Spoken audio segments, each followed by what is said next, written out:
آب همچون سرچشمه حیات سزاوار احتیاط و احترام و ارزاری شایسته است. آن را باید عاقلانه و صرفه‌کارانه استفاده بریم، قدر نماییم و برای نسل‌های آینده حفظ کنیم.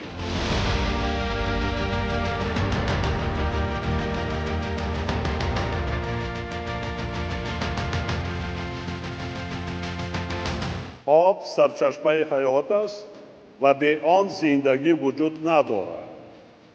آب حیات انسان و تمام موجودات زنده طبیعت است. آب نه تنها ذخیره برای نوشیدن است، آن برای تولید نیروی برق، استحصال غذا، رشد صنعت، استواری محیط زیست و دیگر جنبه‌های حیات نقشی کلیدی دارد.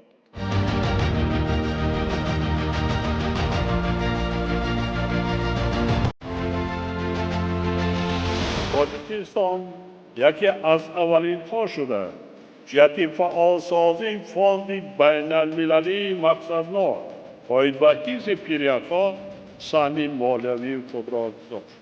ما از کشورهای شریک و سازمان‌های بین المللی دعوت به عمل می‌آوریم که در تحکیم امکانیت‌های مالیوی فاند مذکور سهم‌دار باشند.